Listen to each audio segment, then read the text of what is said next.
Hey guys, Dave from Nerdarchy, 4 nerds by nerds, hanging out with my nerds. Nathan Nerdarch. Nerdarchy Ted.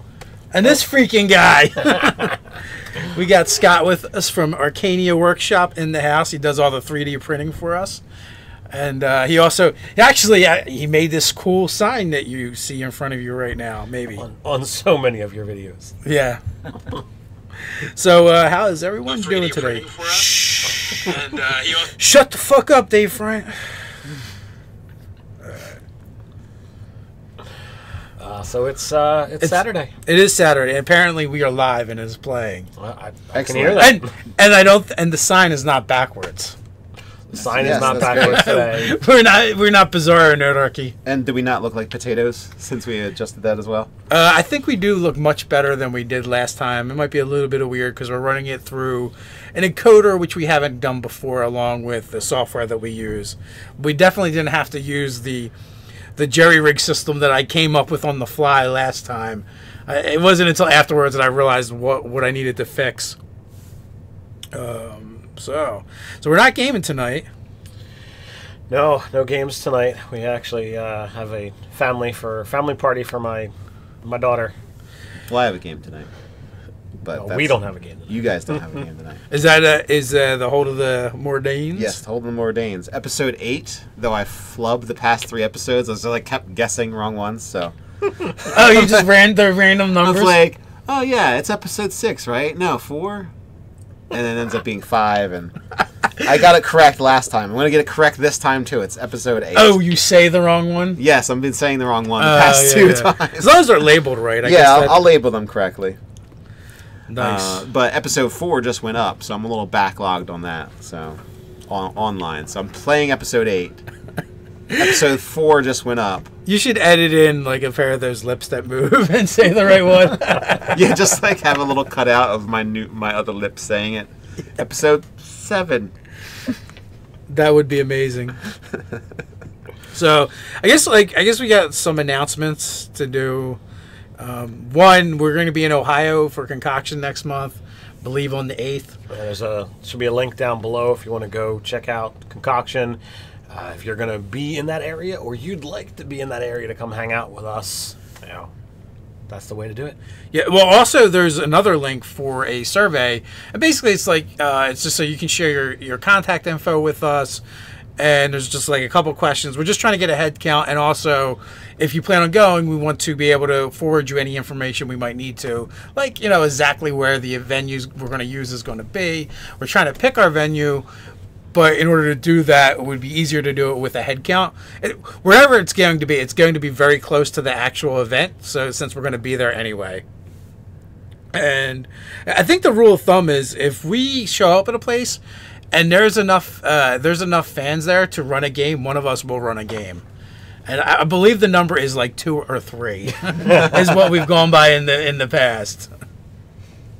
Scott was like, "Can I play a game?" We're like, "No, you need one more person. Sorry, you don't have a friend." Everybody needs a friend. Just find one. Yeah. Be like, I just need you to get into Nerdarchy. I feel like we should have went through a whole spoof thing in the beginning, like how the YouTubers have fans just randomly show up. I mean, it kind of did happen, but some of us knew and some of us didn't. The important people did not know. So I'm downstairs, reading stuff for the video. My wife calls my name, and I'm like, "What? What do you need?" Doesn't respond. I go upstairs, and there's a Scott standing in my house. And I'm like, I knew he was showing up, but it's not my house. So apparently everyone but the people who lived in my house knew.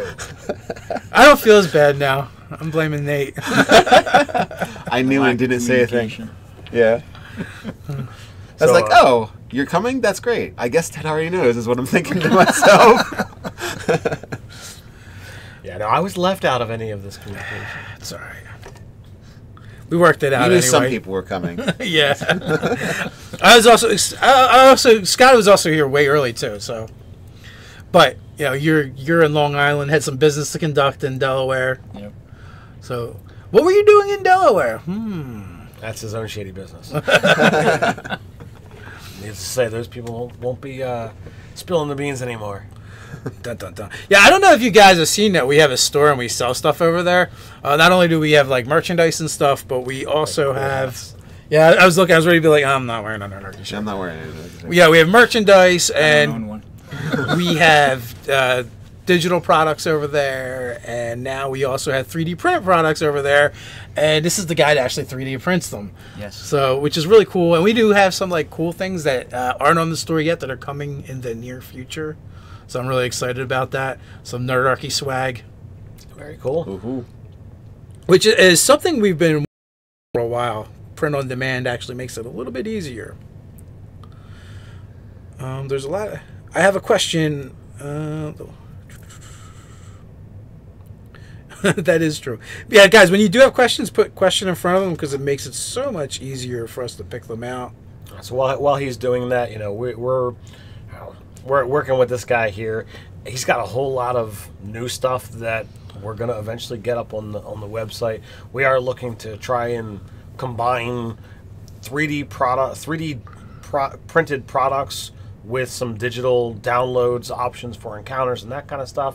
So if that's something that appeals to you, let us know, because we'd like to have that happen in the future.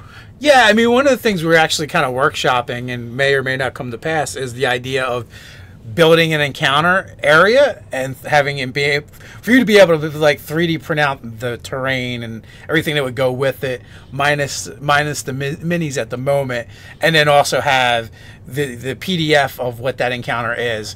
So, you know, I mean, it might be that you end up getting several of them and you can like string together an adventure from them.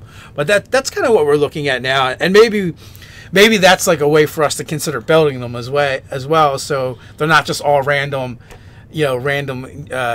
encounters, but like an actual, this could actually be strung together into an adventure if someone wanted to. I wanted to spend like $1 gazillion. I'd gladly take it. Yeah. But you know what? It would be like $17 gazillion if you had it made out of Dwarvenite and was done what is Dwarven Forge. Yeah. Which looks amazing, but yes, their stuff's amazing looking, but it is out of my price range. Oh, they got to get all those dwarves to take out the metal. Oh yeah, that makes sense. Yeah. So it was GGSL. He wanted to know, when a character gets to 4th level, is it an ability stat or feat? And that is correct. It is not end.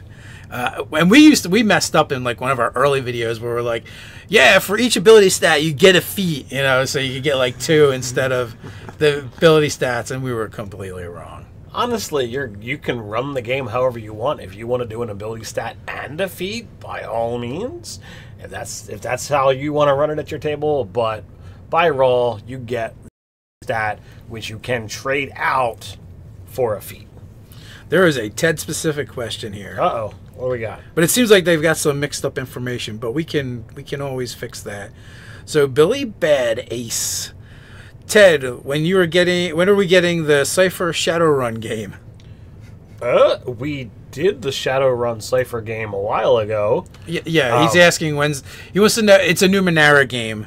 Yes, it's coming up. I think he's mixing those. We're going to be playing Numenera as the next Saber Dice game, and I believe that's the 26th. Is when that's gonna hit. I think it's 7 p.m. Eastern Standard Time. Is when that will air. Maybe. I'm not involved in that one directly. You're in the chat as much as I am. So. All right, we got a 3D print question here. Kaneda, what's the wall size, detail size for your 3D printed stuff? 0.029 millimeters / 0.016? What printing method are you using? It's a 0.4 nozzle, and the height I usually go for 0.2 for the walls and stuff, but if it's furniture-wise or the small pieces like the beds and the crates, it's usually 0.1. So it's fine and medium, most of it. Actually, all of it. So it gives up the high detail. So there's a couple things I want to address real quick. One going along with that is James Leslie, by the way, the store also sells spell templates and terrain tiles. Yes, it does. So the spell templates are super popular. That they are. And Meat Moo, is the Warlock pack themed, or can we ask anything? Okay, so this this specific hangout that we do weekly, really the names are actually themed more on real world stuff than game stuff. So this is the week we're supposed to talk about our Patreon rewards. So if you formed the pact with Nerdarchy over on Patreon, you're going to be getting stuff next week. I don't know if we have that stuff, if we have that information available or not, but that's what my slip says. I'm going to guess by Nate's eye rolling reaction. We don't quite have that stuff yet. So there may be a guy whose job it was to get that information who did not get it. Just saying. But you can ask any questions you like. I mean, we might not give you the right answer, but we'll do our best. Maybe a guy. Yeah. Kenyatta, nice, not too shabby, thank you. So apparently, you like spoke another language to me. I'm like, sorry. Numbers. Yeah, if it doesn't have to do with dice and have numbers involved, Dave just zones out. Yeah. You're boring me to death. I was talking to Eli Elfbait yesterday, and we were talking about sculpting, and he was getting like 15 millimeter, 20. I'm like, what's the difference? And, I'm like, I don't know. One is half the other one, pretty much. 15 millimeter is much tinier than the typical 28 millimeter. Is what Well, I wanted to think, like, he was talking why he likes to work in 15 instead of 28, but everyone buys 28. I'm like, everyone buys 28. Why don't you work in 28? It doesn't make any sense to me. He doesn't want to work in 28. He wants to work in 15. I know, that's what he said. But most of the squares are 1 by 1, so it's 25.4 millimeters. And then well, that lumber's like that, too. Then he explained to me, like, 2x4 isn't 2x4. It's like, well, it's like 2.5, and, yeah. Yeah, but then he explained to me it's like how much armor you can feel on the table, and that's why the smaller size kind of exists and people like that. It's about the table, apparently. So when you have a goblin horde, you don't want to have like a giant pool table worth of space just to field an army. Or do you? With all the stuff we've done with Hero Escape, yeah, I want to field it all. I want it all. I want it all. So, GGSL, the god of wards. What do you guys think about multi-classing? Personally, I think it's a little busted, or am I just doing it wrong? I give them all the stuff you get for the class as though you started at level 1. You get whatever level you're at. Like, no, if you're talking about your first level fighter, first level wizard, there's things you don't gain. Like, you don't gain extra saving throws, you don't gain extra skills unless it says so. So you look back in the multiplayer rules. Multi-class rules. And you're going to want to look at, if you start as a fighter and you switch to, you get another additional class, you only get certain things from that class. It's only Rogue and Bard, I believe, that give you any skills. Yeah, for multi-classing. And if you take fighter second as your second class, you don't gain the full access. You don't gain the heavy armor. No. Wah, wah, wah. So it might be a combination of you're doing it wrong and a combination of perception. I think single class is so much stronger in 5e. It is, because once you get to those higher level abilities, they have the capacity to really be game changing. And if you're multi-classing, you're not going to gain access to them. But if you tend to play low to mid-level games, I think a multi-class has the ability to be a stronger overall. But once you start getting into that top tier, multi-classing fails, or falls far shorter than a single class. The only thing, and they brought it up in the chat, is there's some classes with lame capstone abilities, and that's when you would want to dip for like a level or 2. But like, there's other ones like fighter. You want all the levels because you're gonna get. That's how you get all the attacks. Barbarian has the best capstone ability in the game. Yeah, +4 to strength and con. Yeah, monk is really good. Yeah, so there's definitely some where it's like, it doesn't really matter if you get it or not, and you might want to dip, but for the most part, I don't think that like breaks the game, especially when you're talking at 20th level. But fighter, you can go to 15 to get that, the fourth set of attacks. No, you got to go almost to the top to get 4. I thought it was 15th. So or maybe it's 16th. I don't know. And then, but you also get your other action surge at like 18th, so fighter at the top is pretty good too.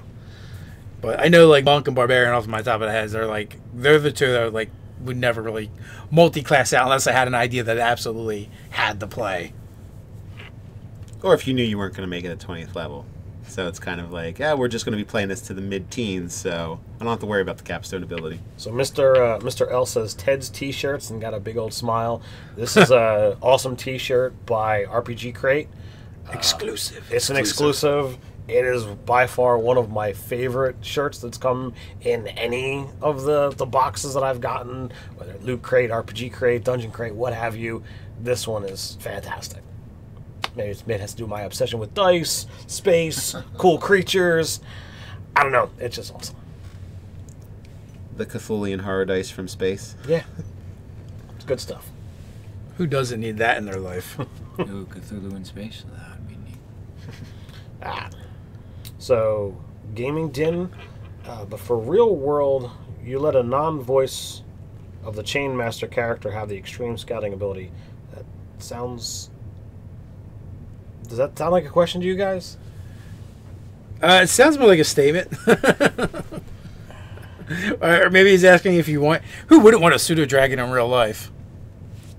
And I don't know, the stream might be lagging because we have to run it through an encoder. And we kind of bounce it through Restream to send out to Twitch, Facebook, and YouTube all at the same time. So there's always the potential that it's messing up. And sometimes it runs great. But then again, we would actually have sometimes where we would just do Hangouts and you would get drops and as well. So I don't know. We haven't like perfected it yet. Like, is it our hardware? Is it our software? Is it the internet? Or is it Illuminati conspiracy? I want to thank Fantasy Grounds College for the super chat. Dear Nerdarchy, how did you get so nerdy? Maybe we worked at it. Maybe we're just born that way. Lots and lots of practice. Maybe. I've been nerdy most of my life, if not all of my life. It's true. Yes. I didn't have that cool phase where I hid my D&D isms and what have you. Wore leather jackets and got tattoos. Tattoos. Like some people. I could use some more tattoos. Can't we all? I know somebody. You know somebody. I know somebody. Who do you know that does tattoos? Marlena. Who's that? Rich's daughter. Oh, she's doing tattoos now? She's doing tattoos now. Nice. I had a great tattoo artist, and she would just like pack up her whole kit and come to your house and do it. But I lost contact with her. It makes me sad. Like, she did the work that she did on me would have cost like 3-4 times the amount I paid. The stuff I've seen that she's done is really good, and I can make the connection if you want. Definitely, maybe, I don't know. I have to get a better job first before I can afford more tattoos. Do we do a GoFundMe for GoFundMe for Dave's tattoos? Dave needs new tattoos. Must be nerdy. Votes may be counted. When I heard that, I was like, I don't have any tattoos, but do we get do we all get the Nerdarchy N? Do we kind of make that be a thing? So they reiterate it. I don't know what they're talking about. If you're talking about what they get in the book, yeah, like that's all they get. So yeah, if they want to send their familiar out to scout, why not? Fragonetter's talking about Weird Al's White Nerdy. Yeah. It's a good song. It absolutely is. Ted is a huge fan of Weird Al. I am. I've gone and seen him twice. I've seen him once. He's quite the showman. Oh yeah, absolutely. The amount of costume changes that go on are really crazy. So with my photographic memory, I remembered what we actually had for the Patreon rewards, and I wrote them down. Well, I typed them up. So I'll cut in here. So for Mage Forge, we have the Thing Longer. For Monster Menagerie, we've got the Origami Golem. For Friend or Foe, we have Flim Flam or Garble Mastic Kick, which is a gnomish inventor. Gnomish. I would have guessed half elf. Oh, it's got the elegance of the elf, yet the human sensibility. For Terrible Train, we've got the Deaders, which is an acronym for a place that Flim Flam has invented for testing adventurers' mights. Nice. And for Lost Lore, we have the Warlock of Nightmares and Dreamscapes. Ooh. So new subclass, new archetype. Very cool. Yes. So if you want to get in on those, you can join us on Patreon and contribute at whatever level. Well, yeah, they're the monster they've got different prices for different levels. So. Right. Well, you know, Yes. you can choose whatever tier you want, but if you want all of them, you got to go for the $10 level and be able to get access to your Warlock Pact, your Warlock Yes. patron. Time's running out. Limited time only with this offer. Oh, okay. So I think the question's getting clearer now from Gaming Den. Critical Role DM god Matt Mercer, bless his name, is messing up the familiar rule, allowing the Mirror Wizard to use long-range familiar sense stealing. I think I let Ted do that too. To my knowledge, that was in the book under familiar rules. Yeah, you can see through them up to a certain amount of distance, and you can telepathically communicate. The communication is in it. Like you have to be fairly close to talk to them, mind to mind. But I think you can see through them or whatever. You know what? I could open my D&D Beyond and look at it if I download the book. There's a player's handbook right there behind you. We could look that up too. That's not nearly as cool, but it's not downloaded on my phone. Fantasy Grounds College says, question, how am I going to get all of you together like this and train all of you, train you formally in Fantasy Grounds? It could be arranged. I know Kaneda and I are interested in doing a live stream training at some point, so that could be a thing to get some of us. I don't know about all of us all at once training. It all comes down to timing. Yeah. Money frees up time. Can be bought for a price. Normally the times at which we're all together, we're either all shooting a video or all playing a game or something like that. So usually the all together time is soaked up. And I like theater of the mind. I've been running plenty of games online like that, and it just seems like a lot of extra stuff to do. Moving tokens, playing music. I'd love to check it out and see, and then make my determination from there. I like having the visual effect of what combat is. Most of my online gaming that I've done has all been theater of the mind, but I did play one or two games where there was a visual impact to it, and for the one, it was a single encounter that just happened to take a very long amount of time. The other stuff is like, oh well, how do you set up? How do you move in?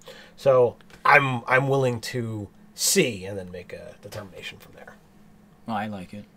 Fantasy Grounds College is very good. It helps out a lot. No, they're super useful over there. They're super helpful. Those guys. If you have a question, you go over there, and like 15 people will be on you answering the question, and they'll drag you into the chat. Oh, you don't let me answer. Show you how to do it. Yeah. So they're great for doing that, and if that's your thing, that they're the best support over there, and they're all volunteers. So Meat Moo says, how do you guys like the Hex Crawler approach in games like Tomb of Annihilation? It's a very Final Fantasy-esque. I haven't played that style in many, many years. I mean, we've done it in the past. Usually it's kind of like very much like on a destination. I don't know if you guys have really played, the Hex Crawl at all. Well, I mean, our old style of game, was more like that. But, since we've been doing, 4E and 5E, it's definitely been much more streamlined. And we've kind of moved away from it. I mean, it's its own style of play. It's valid. But we haven't done it in years. Kyle Ellis is, if we were to get a whole new setting, what style would you want? I really like seafaring setting with Vikings, pirates, and submarine gnomes. Lots of aquatic stuff as well. What do you guys want to see for a new setting? I could get behind the submarine gnomes. I think that's pretty awesome. I don't know. I'd like to see us actually kind of put forth the effort and make our something become something. What do you got, Nate? I like to just cram all the settings I miss or want to have happen into one giant world. So in other words, if I want to do a seafaring campaign, then I would just have it either start there or have them come towards an area where the seafaring stuff's going on. Not Al-Qadim and Dark Sun smushed into a hollow world? Well, that would be nice. But What about you, Scott? What would you be looking forward to seeing? I like the more of everyone likes to do the dungeons and stuff, and I like to see more Oriental, Asian influence of stuff. I think that culture would be surely lacking in a lot of different things, but more of that stuff, because it brings a whole new generation of different types of monsters, different areas. You got all the different types of styles that would you can use words that. Then you can use words like Oni and Shugenja. There you go. And seppuku. There you go. So honestly, I want to see something that I haven't seen already. So I don't actually want to see an old campaign because I can kind of convert that stuff. Although I wouldn't mind having Eberron, but I would rather see something new that I haven't seen and I didn't think of, because otherwise I can kind of do it on my own. I don't need Wizards of the Coast's permission to do that, and neither do you guys. You can kind of just make it if you want it. Eberron and Dark Sun, I think, are of the previously produced stuff. That's what I would like to see. If I am looking, future forward and looking for something new, I would like to see, airships and that kind of stuff. A little bit more technology and magic working together. I think that could be a lot of fun. So Fantasy Ground College has a question. Any Nerdarchy folks going to Norwest Con, I'm not sure what that is, and PaizoCon this season? I was just asked about PaizoCon recently. Someone's like, what does it take to get you to PaizoCon? It's like, I don't know. They put out a game I play. Would be a big one. And no, there's nothing wrong with Pathfinder. Even Starfinder, I'm kind of intrigued with it. But I don't play those games, so there's not really a whole lot of point in me like flying across the country to go to a convention for games that I really don't play.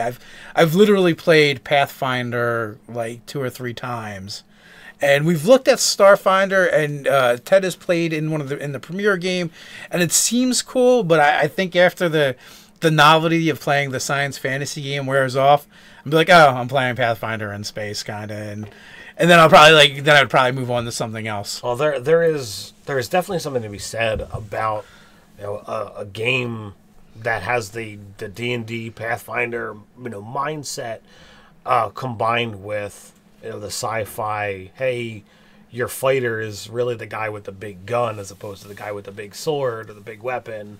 It changes the game.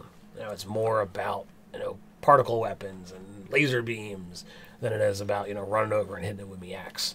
And moon-sized monsters. But there's also like hyperlanes and Esper Genesis, which are both built off of the 5e engine. Harbinger will eventually come out as well. It's another one built off of 5e as well. And there is some Spelljammer stuff over on Nerdarchy.com. There is Spelljammer stuff, and I believe Nerdarchy Doug is planning on doing a stream game for Nerdarchy on Spelljammer. Not for us, but on the Nerdarchy channel. So that'll be cool. I'm highly anticipating that. That'll be probably a lot of fun. I know he's involved. Megan's involved. Megan R. Miller, novelist and writer for Nerdarchy. Also Anthony Amato from Cardboard Fortress, and there's some other cool folks as well. All right. So Gaming Din says, question: How would you update an honor system for first edition AD&D for modern sensibilities? I don't think people want lines like once you hit honor level 0, you throw away your character sheet. The DMG has an honor system. I'm pretty sure. There's a bunch of optional rules in there. A lot of times people ask us about a rule, and like they did the optional rule in the DMG. Because they included a lot of them. So there's madness in there too. That's a good one. So you can always use that, and you can always use that as a basis and build it from there if it's not exactly what you want. Fantasy Ground College question: Any new custom Nerdarchy product releases from Fantastical Mounts? Are we doing hit die first? I believe so. Yeah, so we did a hit dice series on YouTube where we did a bunch of videos, and we're going to turn that into the next product. There's a couple tweaks we still have to do and some revisions, but that's just about done. So so that you guys can look forward to that, and also the Fantastic Mounts is over there on on the website as well if you guys want to check that out. If you want to add some beasts more beasts in your game for one. So if your druid's wild shaping, there's some options. Or if you want mounts for your players to be able to ride on, or maybe to use against them. Strange and interesting mounts, to say the least. I had a pair of Gantuans pulling more Gantuans actually pulling a ice chariot that a frost giant was piloting. Nice. And I got to run over my players. Then they murdered my frost giant, and my Gantuans ran away. Well, at least the Gantuans got to survive. They did. Makes me happy. Let's see. There was a question. Ted ate Bigfoot's left foot. What's wrong with the right one? I just find that's. I'd like to know what that's about, Kyle. So Nordic Dragon 89 question: what's the toughest solo monster you'd throw at a level 3 party? Tarask. Isn't that the toughest monster? I actually think that Demon Lords are a bit tougher, but because the Tarask is pretty limited. What about those plain-eared dinosaurs from the? Oh yeah, they are definitely more powerful than the Tarask. From the Magic the Gathering supplements. Ixalan. Yeah. Ixalan, however you want to pronounce it. What's but honestly, Oni? How powerful is it, Ogre Mage? I think it's a 6. Well, that's kind of rough. I think a Conical would just wipe the whole party. Absolutely. Ranger Roy, did you see the new DM roundtable? They spoke of the new uses for hit die. We did actually, or I did anyway. I was really enjoyable. I enjoyed the first one, but I feel like the second one was so much better with them actually having a moderator instead of having Adam kind of act as moderator and be in the conversation. And I just felt like these guys were so much like looser and funnier on the second one than they were on the first one. But yeah, if you go back, we'd been working on the idea of using hit dice for other things for a while ago. It's actually I've probably said it, early on in 5e that I felt like that's a mechanic I could use for other things. And then is it Total Party Kill Games? They actually did a recovery dice thing. They did. And then that kind of inspired that video series, and then we're like, we should take this and we should turn it into something. So that's like the next step. So an Oni is a 7. That is absolutely, way more than a third level party should be handling. Good basis is nothing more than 2 over the party until you really tested them. Well, I would think also whether or not it has a nasty area effect spell or something that's going to shut Cone down. of Cold. Like Cone of Cold, yeah. So Oni's too much. So going by that, send a troll. Troll's a good challenge 5 monster that you could put in there. Yeah, they hit pretty hard though. You get a few good hits on somebody and they're going down. Like a fighter doesn't have a really nice armor class is going to have problems. Well, I mean, you're looking to challenge them. You're asked what's the toughest. So there you go, troll. That's my answer. Trollio right at them. That's a good question, Flathagen. I hadn't seen the video, but someone else had mentioned it to me. What's your opinion on Scott Garibay's video on Matt Colville's $1 million Kickstarter and him not being inclusive to 12 to 18-year-olds? I guess it's a valid point because I don't feel like we're inclusive to the younger age, and it just depends at what age you think people can be exposed to more adult content and swear words and like that. And again, I mean that's Scott's opinion. Matter of fact, I thought it was kind of an interesting question. And when Matt Colville comes on the show, I was going to ask him like what he thought about it. That because sometimes too, you just do a thing and you don't think about how far it reaches an impact, and maybe like. If you're doing a thing like Matt Colville does or like we do, and you're like, it really came to light for us when we went to a convention and there's an 11-year-old kid there. It's like, oh, I watch your stuff all the time. And I came here. Oh, man, I curse like a sailor. And I came here to play in your game. And I'm like, man, there's a lot of sexual innuendo. And we curse on the show. And I'm looking at his dad going, really? Come on. You have any idea what your kids are doing? I mean, we've been gaming with your son since he was, 12, 13 years old. And we do try to, the games that we run, we tend to keep them PG-13. Tone them down, yeah. But I mean, it's not because, we are preparing our content for that age range. That's just where we all feel comfortable at. Yeah, so, like, yeah, we don't go heavy into the gory details, and we don't get into the sexual stuff, but that's just our particular play style. Yeah, and in the end, I'm not going to get in trouble if I go too far on a live stream show or something like that with a particular role-playing session if I have only adults at the session. No one's going to get in my face or get upset about it. So it's kind of a different thing when you're like, well, you had a 13-year-old there and you're talking about X, Y, Z. I mean, not that I really do that in my games. But if I did, I wouldn't want to have that kind of extra anxiety on top of everything else going on and trying to get everything else to run on whether or not a whole bunch of people are going to be mad because I said certain words in front of a 13-year-old. Well, the 13-year-olds could tell you a couple new ones. Oh, yeah. I mean, they probably hear worse stuff at school, but... That's where they're supposed to hear it. Not from the the delicate YouTube. Yeah, so there's that. I mean, I wouldn't want to deal with the legal issues involved in that kind of stuff. You know, when you're all dealing with adults, everybody's an adult. You just be like, deal with it. The adult thing to do. Deal with it. So, Kyle Ellis, I have rock gnomes living on oil rigs in my setting. There's something I really love about that. I just think that's gnomes harvesting oil. Yes, living on oil rigs. That's kind of funny. That's where they get all their lubricants for their gears. Well, or fuel. All right, so Billy Bad Ace. Me and my brothers are thinking about starting a YouTube channel. Sound familiar? What's your one piece of advice that you would give yourself when you first started? Ask yourself why you're doing it and go from there. Like, start with an end in mind and kind of plan out what you're doing it for, so you can figure out what's important to you and what matters to you to get out of it. Because it's one thing to do a YouTube channel about anything, really, and talk about whatever your passion is. But if you actually want to be successful with the YouTube channel, you have to treat the YouTube channel as its own craft and its own art. If you ignore that part, there's a good possibility that you're not going to build an audience. So if an audience is important to you, then you're going to have to figure out how to work YouTube. Yeah, there's some people who make a YouTube channel as it's just a vlog. I record what's going on, and whatever happens because of it, that's fine, but it's there for, my recorded posterity, whatever. There's other people who approach it like we do. This is a business. We love talking about this stuff. We're nerds.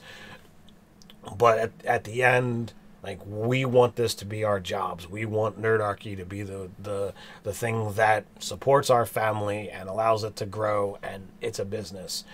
Now, that doesn't mean we can't educate and hang out with you guys and do all the cool stuff that we're doing, but you gotta approach it from the direction that you're gonna approach it.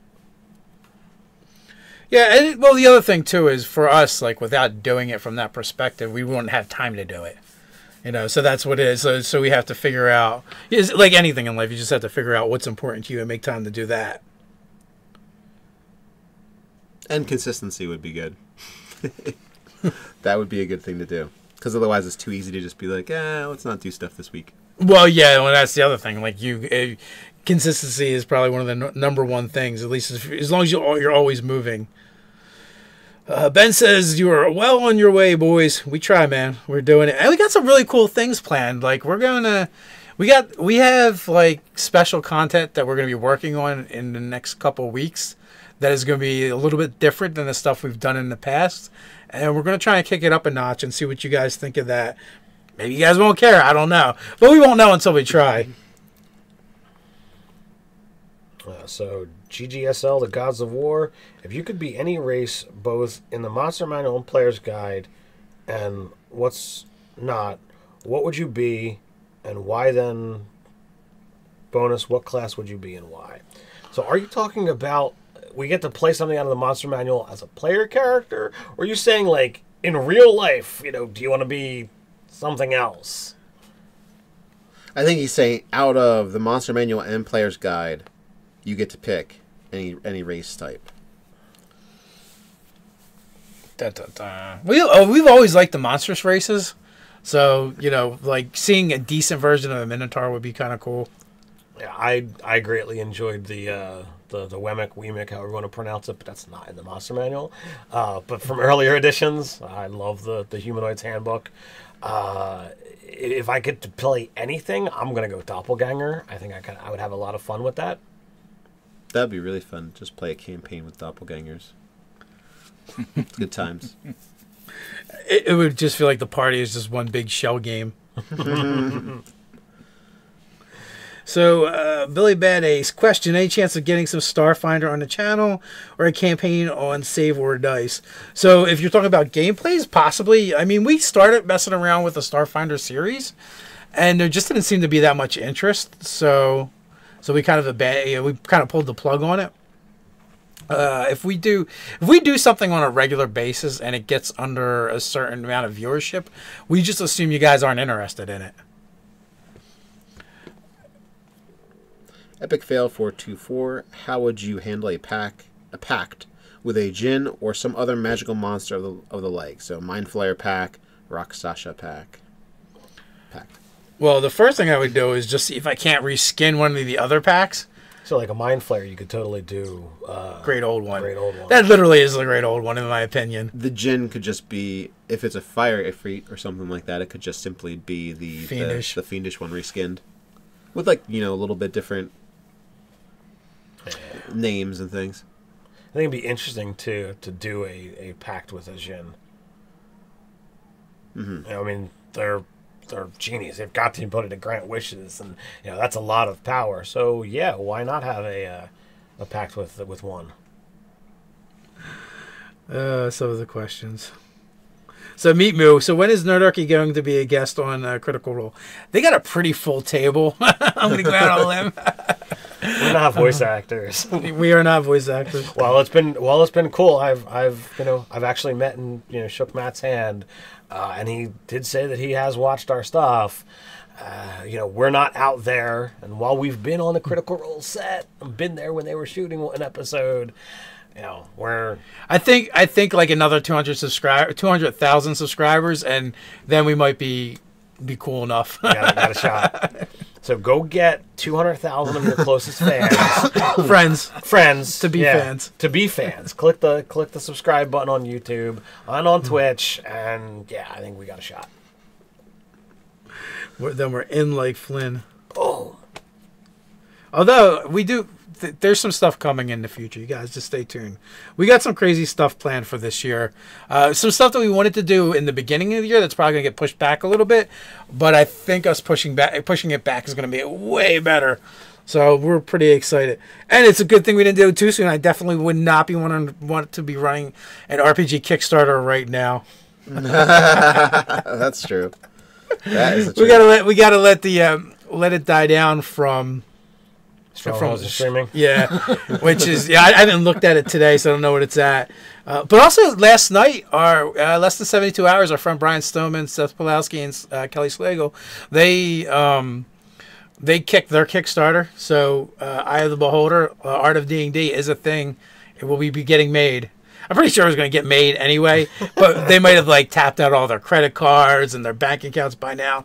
I mean, literally, Brian and Seth were going all over the country, as well as Kelly, to do interviews with different artists, and they just kept adding and adding and adding. Well, endlessly. Yeah. Didn't you say the one interview was 10 hours long? Oh yeah, for John Cincinnati from he's worked on as the art director for Wizards of the Coast from when they took over from TSR up until a little after the release of D&D. So yeah, that was crazy when they told me they interviewed him for 10 hours. I'm like, no way. All right, so Fierce Mushroom, what is your favorite custom made magic item and why?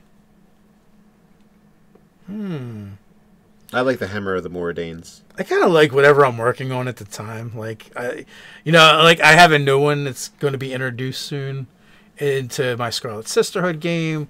The glaive was fun to make for Agnetha, and then Pigpen is kind of cool too. Yeah, I definitely love making magic items, but as for me, the DM giving out these custom stuff, it doesn't impact me as much as having maybe a player using the stuff that's been made. So I think the Chaos Cloak that was in your game back in 3rd edition was pretty darn amazing. It had a variety of different weird abilities, and it was sentient. So I think that was pretty fun. The stealing the daggers that Matt Mercer made was cool. Yeah, he had the one dagger that I guess you could teleport to after you throw it or whatever, which is cool. But I changed it up. It's a pair of daggers and an amulet, and you can use your bonus action to teleport or your reaction to bring it back to your hand, and it's the pair. So I like that. I'm surprised I haven't seen more crazy stuff from Jen with that.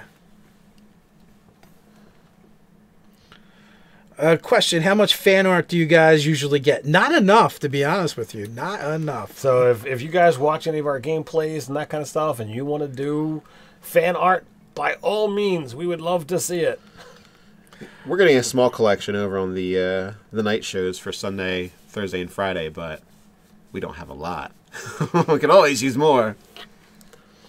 Yeah, I got one years ago after I had made a monster that is near and dear to my heart, and it's for years now. It's been the desktop on my computer.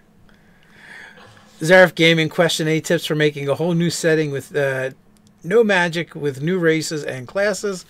Yeah, that one's tough because we don't like to play that game. Yeah, like we want magic, we want stuff going on. Like at that point, it's like, why play D&D? You're probably better off playing a different game, maybe like Game of Thrones from Green Ronin, or there is a 5e. There's technically magic in there. Yeah, just not as much. Just not as much. Well, it's low magic. Yeah, it's low magic. Or there's the Lord of the Rings game. At this point, it's almost like playing historical RPG. And I know they exist, but I'm like, why would anyone ever want to play that? So Billy Bad Ace says, you guys want someone to run you through Savage Worlds, hit him up. That we might take you up on that sometime in the future, especially if we clear out our schedule. Yeah, so please send us an email. We'll touch base on that. Maybe a one shot or mini series. We can schedule in for one of our off Saturday nights. I'm sure my wife would love that. Sorry, babe. Guts to work. Play some games. I mean, do some work. It's work, man. Just because you're enjoying it doesn't mean it's not work. Well, that's what I said. Play some games, do some work. Can you there were a ton of settings like that back during the birth of RP, and again, I don't know, just not my thing. I like high fantasy and science fiction and explosions and crazy like cinematic action. Things that help me escape from the real world. I hear little voices. Yeah, unfortunately, they're home and making noise. Usually, they're off riding horses. Usually, but birthday parties and stuff. So Fierce Mushroom said for this magic item, I guess, is a enchanted orb that had a Tarrasque bound to it. As long as you had the orb in your possession, the Tarrasque couldn't see or detect you in any way, but it didn't allow you to control it. That's a good thing. Not allowing you to control a Tarrasque. But since it was connected, Tarrasque would just follow the orb and wreck a whole bunch of stuff. So if you held it, you weren't detected or in any way bothered by the Tarrasque, but it's like smashing the towns you're hanging out in. That could be a little ridiculous. I just want it kind of makes me think of, I don't know why I think of this, but it makes me think of the Penn and Teller movie. When Penn keeps trying to go through the metal detector, and Teller is rolling the metal ball bearing, and it keeps setting it off. So I just want to stick it in someone's backpack or something. Yeah, I'd be like, all right, march through the wilderness, and go clear a path. Now we have a nice trail. You get to let the Tarrasque eat all of the dangerous monsters and stuff that are out there, and once you're done blazing your trail and all the monstrous humanoids that inhabit the area have been wiped clean, you roll the orb, down a mountain and into the sea. Go and do your thing. Ben wants to know, do you guys have any one-shots coming up that you'll be running? I got one coming up the 28th, I want to say. or is it the 26th? Last Sunday of the month. It's this Sunday, not tomorrow, but the following. Yeah, last Sunday of the month, and I think I'm doing it at 6 p.m. I think I have all my players too. I don't think there's a one-shot Friday night with me running the RPG Crate game.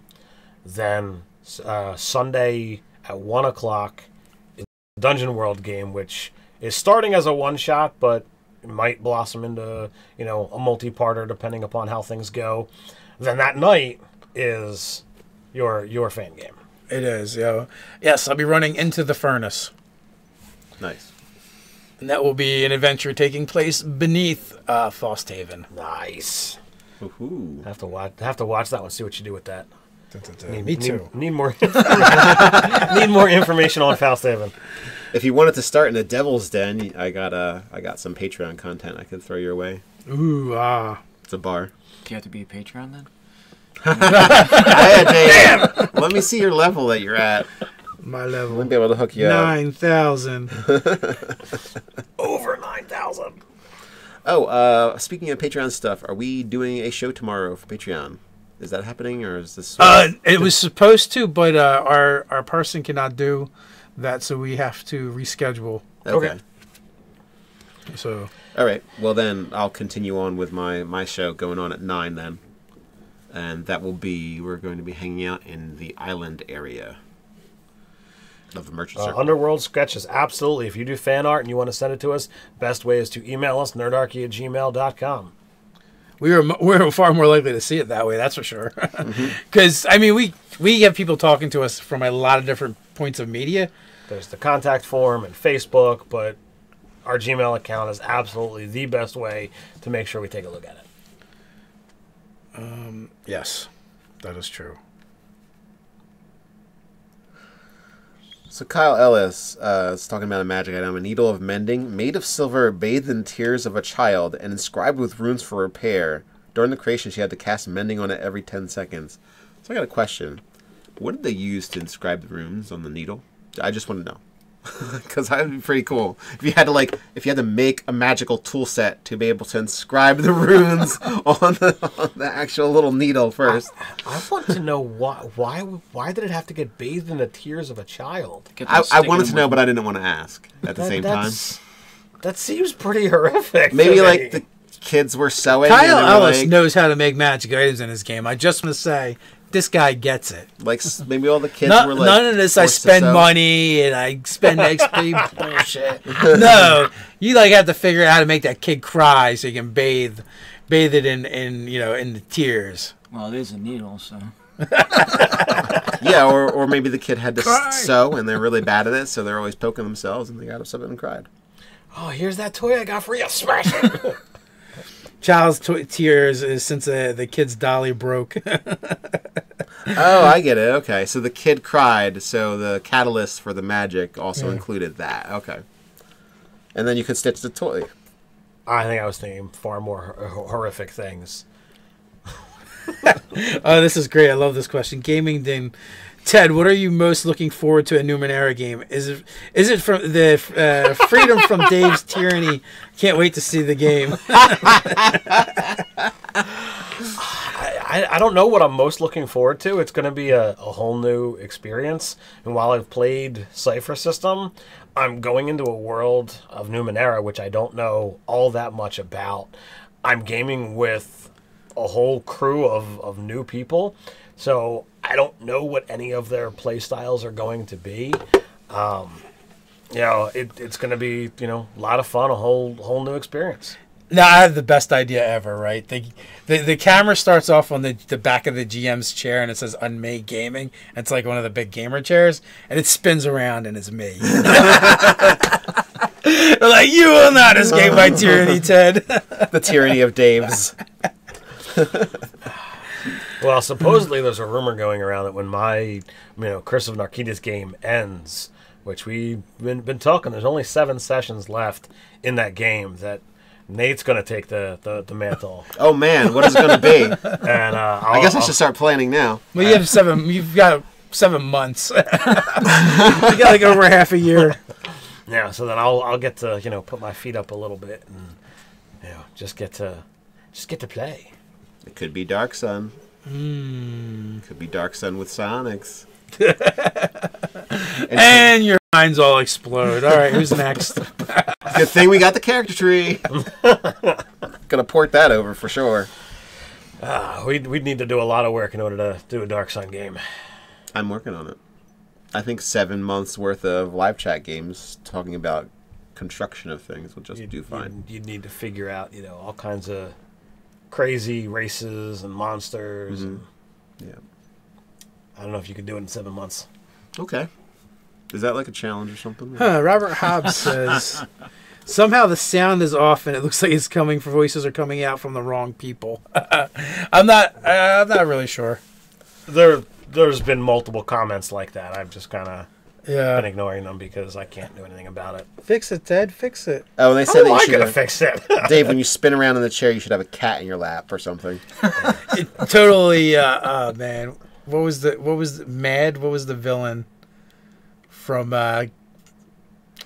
Inspector Gadget? Oh my God, that's so old. I don't remember. I don't think. Yeah, I know the organization was Mad, I think. Yeah, but I don't remember the name of the villain. It's probably going to. So we've got a request to talk about Warlock stuff, and we've got a please from Luke Carroll. All right, 2 minutes. Talk about Warlock. We've got a few more minutes. Well, there is going to be the Warlock of Nightmares and Dreamscapes for the Lost Lore for the Patreon rewards coming up. So if you come in at the $10 level over on Patreon, you'll get a new Warlock pack. So did you come up with Dr. Claw? Yes, Dr. Claw. I knew someone would get it. So did you come up with a way for this Warlock to not just be a button mash Eldritch Blaster? Well, I can craft that into there as well. It's getting molded right now. We get a little bit of that with the Hexblade, but I mean, it's like generally a Warlock has nothing better to do than hit it with an Eldritch Blast, especially if you start stacking on invocations and. Well, the thing is, I guess their combat effectiveness, they kind of have that, and then everything else is flavor for how their Warlock powers are. Yeah. So it stinks when you have a combat heavy game as a Warlock. You just think, I shoot blasty power at it. Next round, I shoot blasty power at those guys over there. Next round, I shoot blasty power at those guys over there. You just make a Warlock and just not take Eldritch Blast. Yeah. I don't know what everyone at the table will say about that when you go, I do something not that effective in combat each round instead of saying I shoot these things with Eldritch Blast. Yeah, I made one and took the weapon cantrips. I mean, he still had Eldritch Blast, but it was a dwarf, so preferred to hit it with an axe using the Eldritch, using what was it, Green Flame Blade or Booming Blade. But that's a nice change up. Yeah, it's fun. It's still just not as good. So Flathagen, now I want a D&Di's Inspector Gadget. We haven't D&Di's anything in a while. It might be time. Inspector Gadget, that would be nice. Well, there's been talk about D&Di'ing Black Panther, but I think we need to. We want to see the movie first. You want to watch the movie first? Yes, Cody Sams, it is possible. Dave just said. And I've made a Warlock that didn't use it. Didn't have it. Yeah, I ended up using it for a utility power because we did a 2-parter with Dawnforge Cast to test out his starter adventure that he'd written, and I used it to shoot things to see if there was a trap or break a trap or something like that. But for all the combat stuff, I just used the axe, because you have Hex, which is really good, and then I cantrip adds to it, so it's not bad. Yeah, I took I made a Tiefling Pallock, and didn't have any of that ranged stuff. I was a melee combatant. Run up and blast things with your smitey power. No, had that been when Hexblade came out, that'd be even better way to go with it. And then really would need it less. At least you have your one cool Nova power that you use against the big bad. So what would you guys consider something that could be in a Warlock that Pact that would not be relying on Eldritch Blast all the time, besides what you've said so far? Well, it's got to be something they can do all the time that's interesting. So maybe just another choice for cantrip?